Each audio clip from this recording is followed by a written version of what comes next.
नमस्कार, मी दिव्या. तरुण भारत संवादच्या आजच्या बातमीपत्रात आपलं स्वागत. सर्वप्रथम नजर टाकूया आजच्या टॉप 3 हेडलाईन्सवर. शिरोली गाडिंगलाच अत्याचार प्रकरणी निषेध, कठोर कारवाईच्या मागणीसाठी मोर्चा. पुलाची शिरोली प्रकरणी गोपीचंद पडळकर यांचा संताप, संशयितावर मोक्का अंतर्गत कारवाईची मागणी. महाराष्ट्र दिनानिमित्त कमनूर येथे हृदयस्पर्शी प्रसंग, दिव्यांग तरुणाचे निरागस अभिवादन, उपस्थितांची मने जिंकली. आता पाहूया ठळक बातम्यांचा सविस्तर आढावा. मलकापूर शहरात एका इमारतीच्या बांधकामावर काम करणाऱ्या नरेंद्र सिदार वय वर्ष 40 या परप्रांतीय मजुराचा त्याच्याच लहान भावाने खून केला.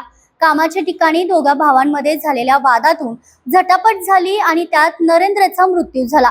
खून केल्यानंतर आरोपी भाऊ पसार झाला. मात्र शाहूवाडी पोलीस ठाणी स्थानिक नागरिकांच्या मदतीने शाळी नदी परिसरातून त्याला अवघ्या काही तासात ताब्यात घेतलं. आखाती देशातील वातावरण शांत झाल्यानंतर इंधनाचा पुरवठा सुरळीत होईल अशी चिन्हे असतानाच कोल्हापुरातील संभाजीनगर परिसरात मात्र वेगळं चित्र पाहायला मिळते. गॅस सिलेंडर मिळवण्यासाठी नागरिकांना प्रचंड कसरत करावी लागतीये. आज सकाळी गॅस एजन्सी समोर नागरिकांनी मोठी गर्दी केल्याचं दिसून आलं. शहरातील इतर सर्व गॅस एजन्सीमध्ये ग्राहकांना वेळेवर गॅस पुरवठा केला जातोय.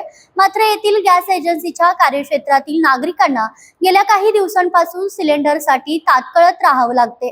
वारंवार तक्रार करूनही वेळेवर डिलिव्हरी मिळत नसल्याने संतप्त झालेल्या नागरिकांनी आज एजन्सीवर गर्दी करत आपला रोष व्यक्त केला. त्यामुळे काय होतंय, सरकारचं नाव खराब आहे. त्या लोकांचा भ्रम झालाय की सरकार पुरवठा करत नाही. आता तुम्ही पुरवठा देताय, तुम्ही सांगा सरकार पुरवठा करतं की नाही. पूर्ण सुरळीत आहे. हा, मग हे पब्लिकला सांगा, याच्यामध्ये सरकारचा दोष नाहीये. वैयक्तिक इश्यू आहे. पुरवठ्याबाबत वैयक्तिकच इश्यू आहे. जनतेचं काय घेणं देणं नाही. पुलाची शिरोली बरोबर गडिंग्लज परिसरातील महिलांच्यावर अत्याचार प्रकरणी कठोर कारवाई करावी या मागणीसाठी विश्व हिंदू परिषद, बजरंग दल यासह विविध हिंदुत्ववादी संघटनांनी गडिंग्लज येथील प्रांत कार्यालयावर मोर्चा काढत निषेध व्यक्त केला.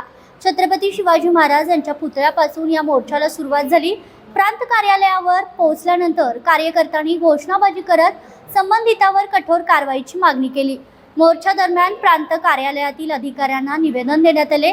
यावेळी विविध संघटनांचे कार्यकर्ते मोठ्या संख्येने उपस्थित होते. पुलाची शिरोली येथील महिला अत्याचार प्रकरणाच्या पार्श्वभूमीवर आमदार गोपीचंद पडळकर यांनी कोल्हापूर दौरा करत पोलीस अधीक्षकांची भेट घेतली. यावेळी त्यांनी प्रकरणाची सविस्तर माहिती घेत संशयितावर महाराष्ट्र संघटित गुन्हेगारी नियंत्रण कायदा म्हणजेच मोक्का अंतर्गत कारवाई करण्याची मागणी केली आहे. पडळकर यांनी पुलाची शिरोली येथे भेट देऊन स्थानिक परिस्थितीची पाहणी केली. त्यानंतर कोल्हापूर पोलीस अधीक्षक कार्यालयात जाऊन अधिकाऱ्यांशी चर्चा केली. माध्यमांशी बोलताना त्यांनी सांगितले की या प्रकरणाची मुळापर्यंत चौकशी होणे गरजेचे असून दोषीवर कठोर कारवाई झाली पाहिजे. पुढे काय म्हणाले ते पाहूयात. कोल्हापूरचे SP साहेब आणि त्यांची सर्व टीम आहे, त्यांच्याशी या विषयामध्ये चर्चा केलेली आहे. तर पोलिसांच्या माध्यमातून या सगळ्या प्रकरणाचा व्यवस्थितपणे तपास सुरू आहे. माननीय SP कोल्हापूर यांनी SIT नियुक्त केलेली आहे. ॲडिशनल SP, 2 DYSP आणि त्यांच्यासोबत सगळी टीम 12 लोकांची नेमलेली आहे आणि व्यवस्थितपणे या सगळ्या बाबींचा तपास सुरू आहे. आमचे सर्व हिंदुत्ववादी कार्यकर्ते आहेत, त्यांच्या काही निदर्शनास बाबी आलेल्या आहेत ज्या तपासासाठी अत्यंत महत्त्वाच्या आहेत. त्या सर्व बाबी माननीय SP महोदयांच्या कानावरती घातलेल्या आहेत. तर 2 आरोपी यामध्ये निष्पन्न झालेले आहेत, त्यांना अरेस्ट पण केलेलं आहे. त्यांना दुसऱ्यांदा पोलीस कस्टडी मिळालेली आहे. आणि शाहरुख देसाई नावाचा जो आरोपी आहे तो सरकारी कर्मचारी आहे. MSAB खात्यामध्ये तो इंजिनियर म्हणून सर्व्हिसला आहे. तर त्याच्यावरती कारवाई करावी, त्याला नोकरीतून काढून टाकावं. तत्पूर्वी पहिल्यांदा सस्पेंड करणं, त्याची चौकशी नेमणं आणि चौकशी अंती त्याला बडतर्फ करणं, अशा पद्धतीची कारवाई करा अशी एक मागणी माननीय SP साहेबांच्याकडे केलेली आहे. गोकुळ दूध संघाच्या वादावरून राजकीय वातावरण तापलं असताना मंत्री हसन मुश्रीफ यांनी विरोधकांवर पलटवार केलाय. कोण काय बोलतं याकडे लक्ष नाही, निकालाच्या दिवशी गुलाल लावून उत्तर देईल असं त्यांनी स्पष्ट केलंय. तसेच शिवाजी पाटील यांचे नाव घेत खोचक टोला लगावत सध्या आरोपांना उत्तर देण्याचं टाळत आपला भर निकालावर असल्याचं त्यांनी सांगितलंय. काही दिवसात निश्चितपणानं या महानगरपालिकेच्या सेवा सगळ्या सुरळीत होतील याची ती काळजी घेतली.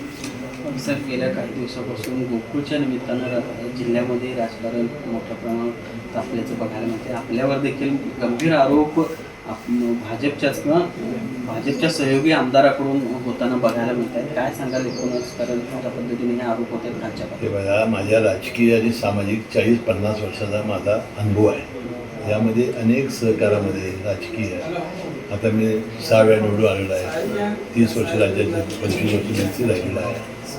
त्यामुळे सगळ्या कोल्हापूर जिल्ह्यातल्या नव्हे, तमाम राज्यातल्या कार्यकर्त्यांना माहिती आहे की असं काय व्यक्ती आहे. त्यामुळे असं कोण काय बोलतंय त्याच्याबद्दल आपण लक्ष द्यायला नको. गोकुळबद्दल मी तुम्हाला एकच आणि शेवटच सांगतो, गोकुळचा ज्या दिवशी निवडणुकीचा निकाल लागेल त्या दिवशी गुलाब लावून हसन मुश्रीफ सविस्तर प्रतिक्रिया देईल. पण हसन मुश्रीफ महायुती गोकुळच्या या सगळ्या प्रक्रियेमध्ये भाजपसोबत नको अशा पद्धतीची त्यांची मुख्यमंत्र्यांकडे आपण ठीक आहे, चांगले आहे. मुख्यमंत्री जो निर्णय देते तो मान्य आहे आणि मी त्यांचा आभारी आहे की मला त्यांनी रिकामं केलं.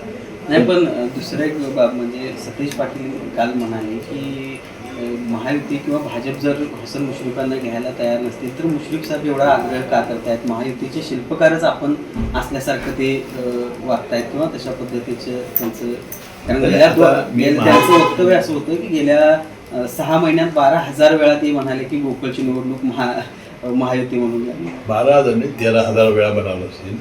मी महायुतीचा घटक आहे, महायुतीचा मी मंत्री आहे. त्यामुळे महायुतीसाठी आपण पॅनलमध्ये करणार असं मी म्हणालो होतो. आता बंटी पाटलाचं काय मत आहे मला माहिती नाही, परंतु गोकुळच्या आता मी कुठल्याही प्रश्नाचं उत्तर देणार नाही. निवडणुकीचा ज्यावेळी गोकुळचा निकाल लागेल त्यावेळेला गुलाल लावून तुम्हाला सविस्तर मुलाखत देईल. गोकुळ दूध संघाच्या निवडणुकीला महायुती म्हणूनच सामोरे जाणार असल्याचे पालकमंत्री प्रकाश आंबेडकर यांनी स्पष्ट केले. काही मतभेद असले तरी आम्ही एकमेकांचे शत्रू नाही असेही त्यांनी सांगितले.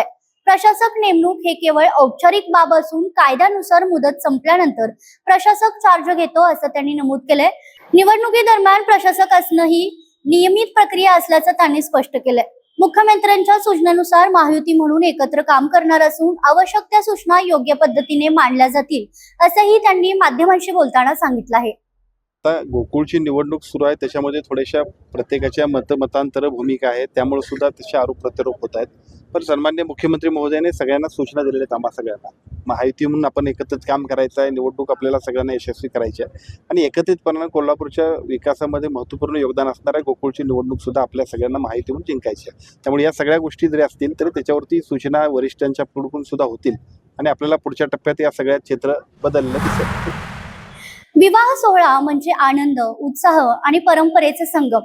मात्र सरोळी येथे रविवारी पार पडलेल्या एका विवाहानंतरचा अनोखा प्रसंग सध्या चर्चेचा विषय ठरतोय.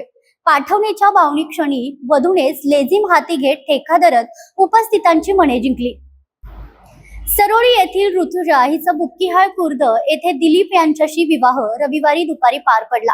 विवाहानंतर सायंकाळी पाठवण्याची वेळ होताच गावातील शिवकन्या लेझीम पथकातील मुलींनी लेझीमच्या तालावर वधूवरांची मिरवणूक काढली. यावेळी वधू ऋतुजा ही स्वतः या पथकाची सदस्य असल्याने तिनेही लेझीम हाती घेत ठेका धरला. पाठवणीच्या वेळी सहसा भावनिक वातावरण असतं, मात्र यावेळी ऋतुजाने रडण्याऐवजी आनंदाने नाचत आपल्या नव्या आयुष्याची सुरुवात केली आहे. या प्रसंगातून परंपरा आणि आधुनिकतेचा सुंदर संगम पाहायला मिळाला. महाराष्ट्र दिनाच्या शुभ प्रसंगी कबनूर येथील ग्रामपंचायत चौकात एक हृदयस्पर्शी क्षण अनुभवायला मिळाला. एका दिव्यांग तरुणाने आपल्या निरागस प्रयत्नातून महाराष्ट्र दिनाचे अभिवादन करत उपस्थितांची मने जिंकली. शारीरिक मर्यादा असूनही या तरुणाचा उत्साह, आत्मविश्वास आणि राज्याबद्दलचं प्रेम स्पष्टपणे जाणवत होतं.